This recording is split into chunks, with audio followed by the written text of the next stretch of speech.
Thank you. Thank you, everyone. Please keep it going for Stephanie and General Assembly. And for yourselves for making it out tonight on a Tuesday evening.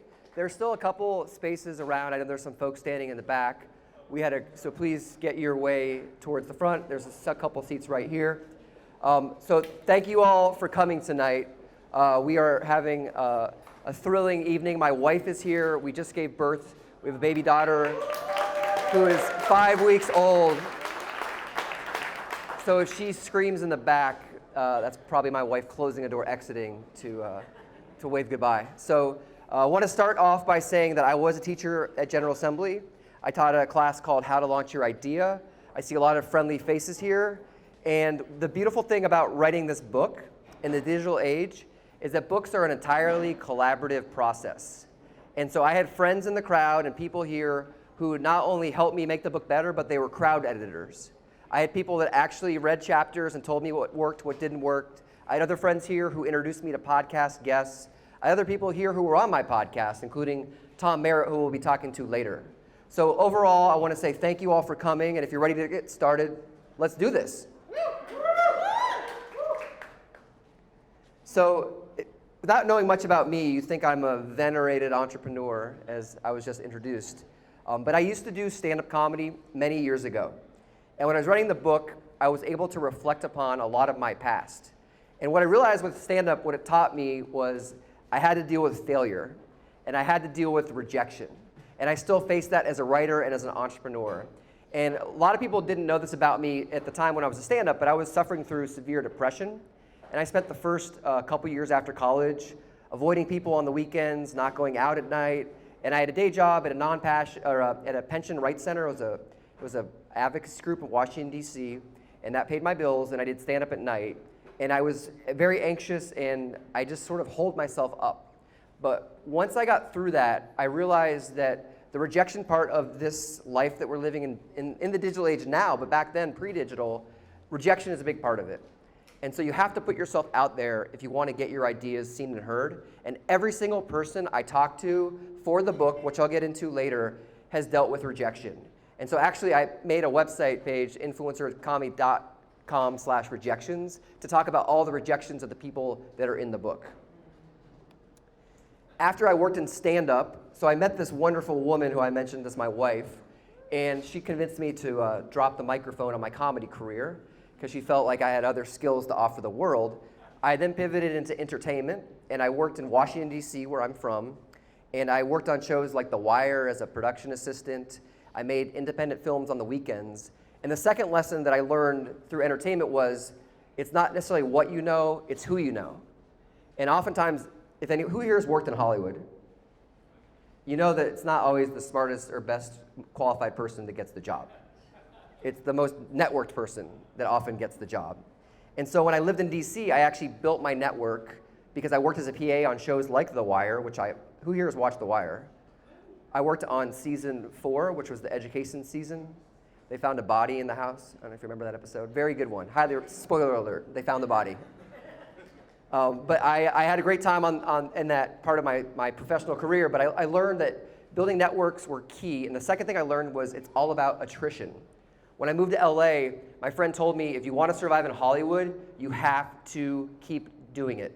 Because people go home because they give up, and you take their place in line every time they go back home to wherever they're from. And the same is true in entrepreneurship and with writing and everything I'm doing today. So now, the context that most of my friends in Los Angeles know me as, after I dropped the mic on my entertainment career, was that I went into technology startups. So I worked at a company called machinima.com, which I have a couple friends here from. And at the time, we were valued at $200 million when I left. And I had another company I worked for, was acquired by Disney, called Digicin. We did social media marketing. And then finally, I worked for a company called State.com in London. And I loved marketing, I loved tech, and I loved the risk. And as I worked at these technology companies, I learned through the years that influence were transforming media. I'd go to VidCon. This is me wearing a really cool hat at VidCon, which is a YouTube conference that's now in Anaheim, where 20,000 fans and community members of YouTube channels and brands all to get together to cross-pollinate and make amazing things. And I would meet people like Bernie Burns, who is a celebrity. He's a rock star. Has anyone here heard of Bernie Burns? Two people that are friends of mine that listen to my podcast. My wife has as well. David, who helped me write the book, Matt, who I used to work with. So the usual suspects. Bernie Burns has a line of hundreds and hundreds of people waiting for autographs. He does these signings at VidCon. He is a celebrity. But if you walked in right now, only 5 people would know him. But if we were all 15-year-old Halo video gamers, half the room would know him. So I was fascinated by him, people like Shira Lazar, who hosted an event called Tubathon, which was a Jerry Lewis-style telethon with YouTubers. And they could make these videos like Vine and YouTube could raise money for charity with hashtags. And it was just this mind-blowing thing that I felt like celebrity was being disrupted. And I don't like the word disruption, so don't judge me for using it, because it's very overused. But there's something about fame right now that has changed. So I went in to launch a podcast. So has anyone here listened to my podcast? By round of applause. This half of the room is getting an F. Anyway, you guys, the listeners. So I spent the last 2.5 years after I had my first kid, started my own company, Rhino Lab, and I started interviewing people that were world-class investors, people like Bernie Burns and Shira Lazar, all these folks that were influencers. And I was like, no one's covering these people. They are so interesting and they're transforming media. We got to get the word out. And so I then realized that after I talked to people like Seth Godin, who's my hero. Anyone here read his books? Like The Dip changed my life as a business person. I talked to him.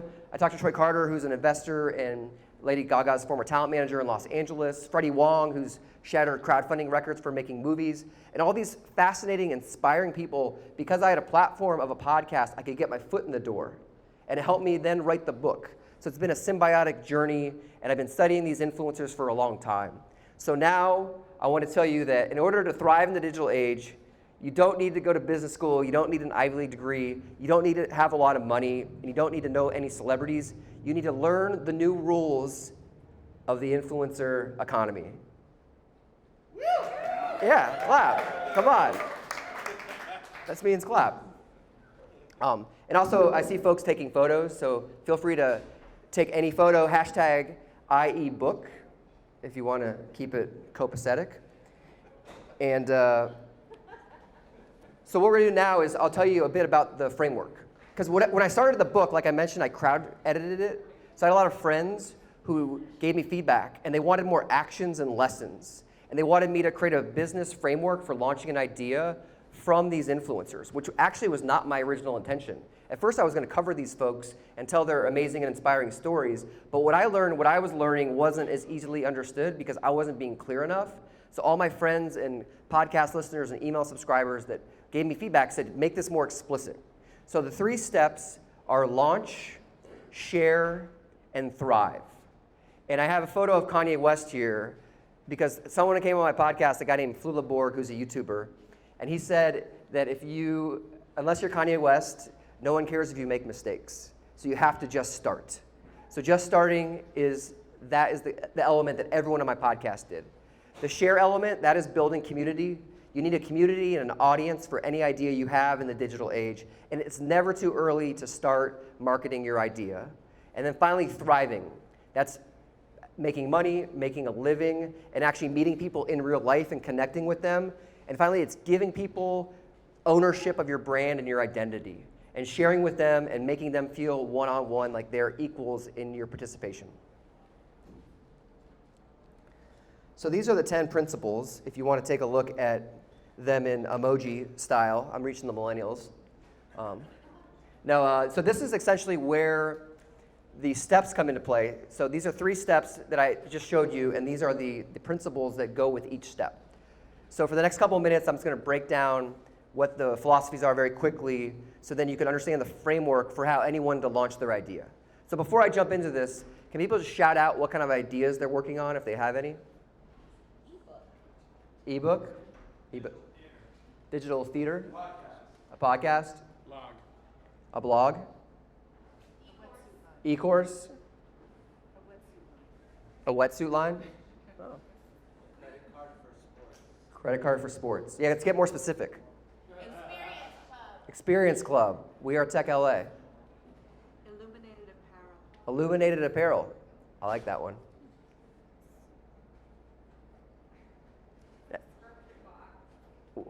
A box gift? Subscription box. Okay, any other ones? Video distribution. Okay, cool. That's good for context. So this is going to be, from this point forward, interactive. And I have influencer economy action guides I'll be giving out as well after this portion of the talk. So getting back to Kanye, just start, because no one cares if you make a mistake. And everyone I talk to just started. So the first start of the launch phase is crafting a big vision. What I learned working for tech startups is everyone loves a big vision. Everyone wants to get behind your big ideas of an investor or a business development person or a customer. They want to believe that you're going to do something big. But oftentimes people get lost. And what I learned from these influencers is they didn't create a big vision at first. Oftentimes they started a very small product, like a minimum viable product that we hear about a lot in the lean startup methodology. But oftentimes people, they get caught up and they're like, I need a vision, but they don't have smaller projects to keep them along the way. So for me, like I mentioned in my podcast, was my smaller project, and my book was my big vision. So I had 2.5 years of work went into writing the book and 2.5 years of the podcast as well. And so the podcast helped me meet influencers to write about in the book that made me smarter. And then the book was written and quoted by all the podcasters that were influencers that came on my show. So when you think about your idea, try to go small with a project, but still think about the long view. The second framework element is picking a platform. And this is Chris Hartwick. Anyone here listen to Nerdist podcast? It's wonderful, highly recommended. I interviewed a bunch of people at their company. And what they did was, Chris Hartwick talks about how his personality is his competitive edge. And that makes him unique. And that's his differentiator. And oftentimes people forget that the aspect of your personality that you're putting towards your brand or your idea is the most important thing, because that's what everyone's going to resonate with, because you're standing out from the rest of the world. And so with him, he bought the nerdist.com web domain. He picked a logo. And these are all basic steps, and that's why they're in the launch phase. But I meet some people that email me through my podcast that have an idea for a podcast, and then 6 months later, I follow up and they haven't launched their podcast because they didn't buy a domain, they didn't make a logo, they didn't make a brand. And these are all small steps that everyone in the influencer economy has taken. And however obvious it seems, I highly recommend you get a glass of wine or a beer or a lemonade, if you will, and you have a bunch of ideas written down and you buy website domains after a cocktail, and they become great ideas or they become expired domains in a year. But for that $12, you can actually create something that could turn into amazing things. And I highly recommend just buying domains on a whim. So this is my father-in-law portion of the talk. So my father-in-law has a boiler repair company in Raleigh, North Carolina, and he's not digital. So I talked to him about platform building, and he tells me, Ryan, it's work for a reason. And I was like, I know, I get it. He's like, let me tell you what I do. And so we get into it, and he's telling me he solves pain points for people. So people call my father-in-law from throughout the Southeast, how do I get my boiler fixed? Do you have any advice? And he tells them what to do, and then they end up hiring him for gigs. So a platform is more of a thinking process. It's not just the platform itself to create online. It's a mindset. And everything we're talking about tonight is more of a framework to rethink how you're launching your ideas, not necessarily to actually go out and create some new podcast network for yourself. So think about Joe Moore. So the third philosophy is book your own gigs, the Jay-Z effect. Who here has heard of Jay-Z? I want to keep everyone awake. So Jay-Z's married to Bey. He used to own a sports team. He's a sports agent. He's a Rock Nation executive. He's got clothing lines. He did everything himself, though, at first. He's a hyphenate, right? He has so many jobs. When you launch your idea in the modern age, you have to do PR, communications, graphic design. You don't have any cash. We are all bootstrapped entrepreneurs. So when the book was written, I launched it as a way to help people with no cash. So we're not paying for any media. We have to earn all of it. That means we have to do all our jobs. And if you want to become a business man instead of a businessman or a woman, then you have to realize that you're going to do everything, even at Jay-Z's level when he started at the beginning to the top. The next philosophy is adopt technology early and often. And this is 99% of the people that I talked to on my podcast were early adopters, whether it was podcasting or YouTube or ebooks or something that they could do before everyone else. and that reached a critical mass. Tom Merritt, who's going to be talking to me later, he was very early on the crowdfunding website Patreon. And so he was there, and when you join these communities early, there's less competition. So you can actually break out, stand out. YouTube featured people on their homepage a couple years ago, and now YouTube's a mess. Apple iTunes, I have a podcast. I got featured 2 years ago, and now there's like 20 times as many podcasts. It's so much more hard to get attention. So think about how tech can help you. And not just joining the new social network, but just can you acquire emails and put an email bar on your website? Like basic things to help you be enabled through tech. Because curiosity guides almost everyone I talk to on my podcast to figure out the tech solution to help them along the way. So the next step is share after launch. And this was my old book cover. And I ended up changing it because I have a private Facebook group where I share a lot of my alpha ideas. And it's more of a focus group of friends and podcast listeners. And they helped me out along the way. And everyone told me unanimously not to use this as a book cover. I was attached to the share button because I thought it was pretty cool at first. But the beauty of the influencer economy is the share phase. You have to share your idea. You can never build in a silo, never build by yourself. There's a romantic nature that we want to build in garages and come out of Stanford undergrad as a dropout and build the next Facebook, and that's wrong. That's like a mythology. You need to share your idea, tell people about it, and be strategic. So number 5 of 10 is strive for authenticity. And I talked to Mark Maron's producer of, who here listens to WTF podcast? So I talked to Brendan McDonald, and we talked about how the President of the United States, Barack Obama, went on a podcast. And it was Mark Maron's in his garage. And I, by the way, I have a garage for my podcast now. So this is a big deal, because I was inspired by the garage that Mark Maron has. And Mark Maron had the president come with Secret Service and SWAT teams on his roof to his East LA neighborhood to actually record an interview. That's incredible, because the president came to the podcast. Platforms are bigger. Platforms get you in the door. A lot of people I help is telling them to grow a platform around something that they want to be known for, because platforms get your foot in the door. And Mark Maron never would have imagined that he would have had Louis C.K. and all these comedians and then President Obama on his podcast, but that's what happened. So you need to find the truth in what you do. And that authenticity is such an overused word. I have a love-hate relationship with that one as well. But ultimately, you have to find the truth in what you do and then stand behind what you say, because then big things will happen. The next step is called collaboration, as you've heard of this term. I was going to add collab. Anyone here know what a YouTube collab is? So podcasters know. So YouTubers collab where it's like, let's say, what's your name? So Melody and I, let's say I have a channel of 500,000 YouTube subscribers, and I do book covers for videos. It's a terrible idea. And what was your idea you mentioned before? What was it? Wetsuits. So she has a wetsuit community.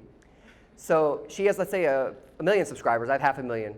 We appear in each other's videos on each other's channels, and then she opens up her audience to me with the wetsuit community, and my book cover design community gets to know the wetsuit. It's probably the worst collab in history. I would not recommend anyone watch these videos, but hypothetically, it sounds moderately boring. So in the end, the collab is all about sharing each other's audiences and communities and building bridges and opening up new channels. And so I call this the next phase of community collaboration, the Benihana effect. So I don't know, who here has been to Benihana? Who here likes the food at Benihana? Surprisingly, a few. I used to go there for my birthday all the time when I was a little kid, and I never really felt good afterwards. I actually felt kind of sick. And they put the knife over my head for my birthday and gave me a Polaroid, shows you how old I am. But I ended up going there because there's a shared experience. The chef's doing tricks. He's throwing chicken in the air. He's making mistakes. You sit with strangers. The strangers then you laugh with by the end of the night. You end up having a fun evening with a bunch of strangers and a chef who shows you what he's cooking. And the food, at least for me, made me a little tummy ached. But in the end, the Benihana effect is cooking with your community, letting people in, getting people into your alpha, bringing them into the creative process, asking for feedback. Because ultimately, if you build your idea alone, no one's going to hear about it, and no one's going to evangelize for you later. And I actually have a couple people that wrote blurbs for my book, including this guy named Adam Grant. He wrote a book called Give and Take, which I highly recommend if you haven't read it. And he's a Wharton professor, and I had him on my podcast I kept in touch with him, and then he just wrote a book blurb on the back of the influencer economy, and it's all because I let him know my book was coming out even before I had really started it, but he was invested. And you want to get people to invest. And the more they cook with you and they eat your dinner at Benihana, the more likely they're going to help support you in the long run. So influencer collaboration, that's what everyone wants to talk about when they hear the term influencer economy. Who here recognizes this Oprah image? You get a car, you get a car, you get a car. Remember that episode? It's a very popular GIF. Apologies if I just yelled at you about cars. But the beautiful thing about this Oprah effect was when Twitter went on, remember when Twitter went on Oprah? And it took off like wildfire. Or Oprah's book club, when people's books came on, it was like game-changing. They became New York Times bestsellers. Well, there's the reverse Oprah effect. If you get influencers to help you collaborate with your work or your project, they make you look more credible. They make you look better than what you are because they buy into what you're doing. And everyone asked me, oh, should I get Lady Gaga to tweet about my product? Wouldn't that be great? And I was like, no, it's a terrible idea. Because Lady Gaga doesn't move the needle. You need to find niche influencers in your domain, in your area of focus that are super specific. They may not have 1 million followers. They may have 20,000 Instagram followers, but they're topic oriented for what you're building. And you need to ask influencers to create with you. So when I had people on the podcast, it wasn't like just going for coffee and picking someone's brain. Like coffee's not for closers anymore. Coffee is for losers. It really is. Collaboration's for winners. The collab. Because ultimately, no one would have gone to coffee with me. Troy Carter would have been like, dude, I'm really busy. I'm not going to grab coffee. Seth Godin would not have any reason to talk to me from New York over coffee. But because I had the platform and the podcast, it got my foot in the door, and I was able to connect with folks and get them excited. And ultimately, now they're helping me to drive awareness for the book because they were on the podcast. So philosophy number 7 is capture lightning in a bottle.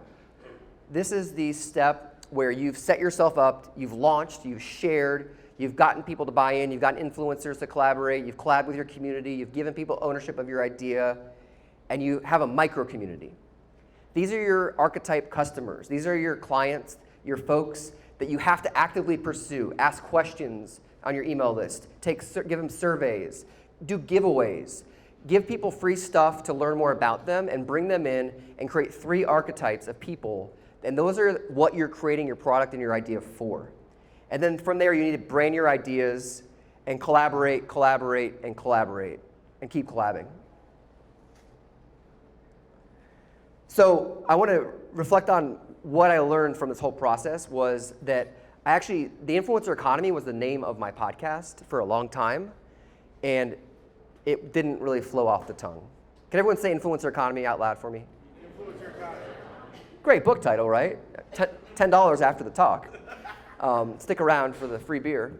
But ultimately, it's not a podcast name. What I learned was 4 syllables or less were often the influencer economy products that people made. WTF, sword and laser. I mean, people make ideas, BS report, Nerdist. They're often hard consonants and they're 4 syllables or less. So I found an old nickname, Rhino, R-Y-N-O, and I rebranded my podcast. It's changing to the Rhino Lab. That's the name of my company.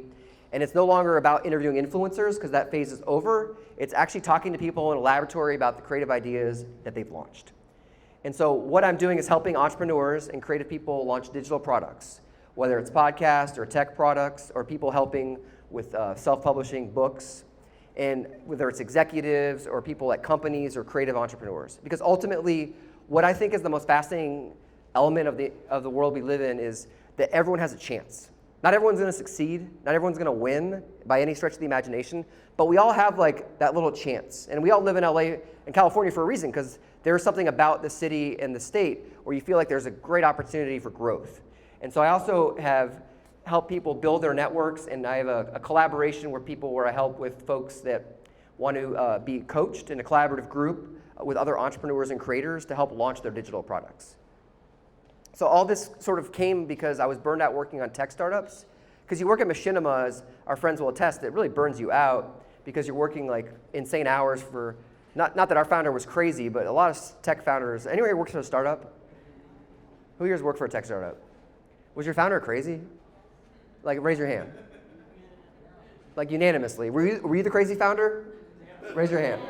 Okay, that better question. I need to reframe the questioning here. So anyway, but I love working with early stage, even pre-funded companies. So the final step, this is the one that I love the most. It's the hardest to achieve. It's thriving. It's monetizing. It's figuring out how to build your audience into customers for life. The characteristic that I can say without a doubt, 100% of everyone from the influencer economy is they're givers. Early adoption is probably 99%. Being a giver is 100%. Everyone who gave me time realizes the value of helping others, kicking it back, paying it forward, however you use, whatever you want to use for giving. Giving is the way to help best build your platform. If you help others get value, it's going to come back in spades. And I didn't realize this completely. I had to retrain myself. But there's this great book, Adam Grant's Give and Take. He did a bunch of studies about how givers succeed the most in life and they thrive. And buy my book first, just so you know. Givers succeed the most in life because they have the propensity to succeed, but they fail the most in life. So giving is all about having your own self-interest align with your giving. And the most of us in the room are matchers. So that means that we help each other. Like, you scratch my back, I scratch yours, quid pro quo, and it's very normal. And then takers are the ones that people want to weed out. So everyone I've talked to has been a giver, and it's just the characteristic that I didn't realize would be that common denominator amongst the guests on my podcast and people featured in my book, but it really was. And then 9 of 10 for the steps is meet people IRL. Who here knows what IRL means? Who here doesn't know? Thank you for your honesty. You doing a podcast? What's your podcast on? Okay. We'll talk IRL after this. So the IRL element is another element that I didn't think about, because if you go to South by Southwest, there's like 1 million people there. You go to VidCon, there's another 1 million people there. How do you meet people at these conferences, right? It's a meat market. It's like you wish there could be like a cloud over someone's head that said, "Don't talk to me, I'm a waste of time." Because you end up you go to the bathroom and someone's giving you a business card, right? I mean, it really happens at South by Southwest. People are like speed dating, aggressive, like you want to report them to security. So ultimately though, when you go to conferences, it's all about making a micro conference out of it. It's planning influencer dinners, planning influencer lunches, going to other influencer events, smaller, low-key, more intimate elements where you can connect with people on a level that's more one-on-one or in smaller groups. And also, it's important to go out and meet your customers and pitch people, because you're more likely to work with folks that know who you are, and taking those online relationships offline is 100%. Everyone in the influencer economy has meetups. And then the last element is number 10. It is giving your community ownership. I mentioned this a couple times tonight because it comes across throughout the book. It's not just giving to people like we talked about, it's giving to your community and taking your brand and saying, I made this for you to work with you on together. Tell me how to make it better, what you don't like about it, or how we can spread it to the world. And what I found is that the more ownership you give to people, the more likely you're going to succeed. And that's why crowdfunding works so well. And Hannah Hart, who I talk about here, she did a tour for YouTubers for crowdfunding. I always recommend people to do crowdfunding campaigns if they haven't, only because psychologically crowdfunding has changed how we launch our ideas, because it's so collaborative to think that I would pre-order something that doesn't exist and I trust the person to make it. So for Hannah, she did the Hello Hearto tour. She raised hundreds of thousands of dollars, and she made a tour based on, and she's a YouTube creator. She makes funny vlogs. Anyone here know what a vlog is? Vlog is a video blog for people, they talk to the camera. I'm like acting like an idiot, I know, but I really just feel like we need to be one. And I'm giving you ownership. So it's really giving people stuff, and then they'll pay you later for it because they're so invested in what you're doing. And that's why companies like Dropbox give you the freemium model, and then they charge you for stuff later. And then one element that I really didn't understand until I just finished the book was you have to give to underserved communities that you represent. And there's a characteristic in influencers that often goes unnoticed. And it's not just giving to charity, but with Hannah Hart, she's a lesbian, and she answers a lot of YouTube videos from people that are questioning what their sexual identity is. And I didn't think much about it. And then getting back to when I mentioned that I was depressed before, in my 20s, when I did stand-up, and I ended up doing an episode where I talked about depression with a guest, and this guy was from, I cold outreached him, and He was from Seattle. He's a company called Moz. It's a really good SEO company. And he was depressed as a founder. And then I told him that I was depressed as a comedian. And I said, let's talk about it. And it sounds really awkward. And sad. So make sure you buy the book before you go home sad. But what I realized was I was really nervous because I was going to open up about this topic, and I thought that people would judge me and say, like, oh, Ryan, like, we can't take you seriously as a business person because you've been depressed. Because there was definitely like a reliability thing that I had when I was depressed. But the surprising thing about it was I have heard more Twitter feedback from that episode. I got a client from that episode who liked the honesty around it. And I had someone who reached out to me that wants me to potentially do a speaking gig because of it. And so it's like that underserved part of me, it's like no one talks about depression as much. And as my friend Matt told me, I suffered through it. I may as well try to work it now and try to tell people about it. But in the end, it's like, how can you help other people that are smaller voices that you can represent once you have that platform and you are thriving? So this is what the final takeaway is before we get Tom out here, is if you want to barter with me for books, I have physical copies to give speakings and trainings. I like creativity with getting books out the door. I have bundles. If you can leave Amazon reviews, that helps me like 1,000%. Who's here is in Goodreads? Okay. So add me to your bookshelf, and you too. And then if you go to influencereconomy.com, there's an action guide that I'll give you as well. It's a little more in-depth. And I'm going to bring out Tom in 1 second, but I made something here for everyone. I hope I have enough. It's an action and lesson guidebook for the influencer economy. And it's about launching, sharing, and thriving to help assess where you are in your idea stage and asking you a couple questions to help you identify exactly where you're going to go, like with your big vision, or how you can actually connect with your customers and clients in real life. And ultimately, so we're going to have a Q&A after Tom and I speak.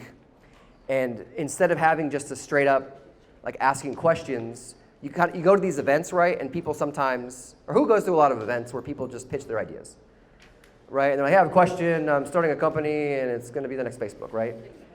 So instead of having that happen, the idea is if you want to ask a question at some point tonight, Tom is a very interesting guy. You may have some questions. Is you can then reference this sheet to tell us about your idea, and we're going to make it more of a collaborative conversation. And so you're having more of a conversation like you'd have at a dinner than having like a pitch or having a Q&A. So hopefully there's enough. We had a lot of people come. This was an oversubscribed event. So thank you all for coming out tonight.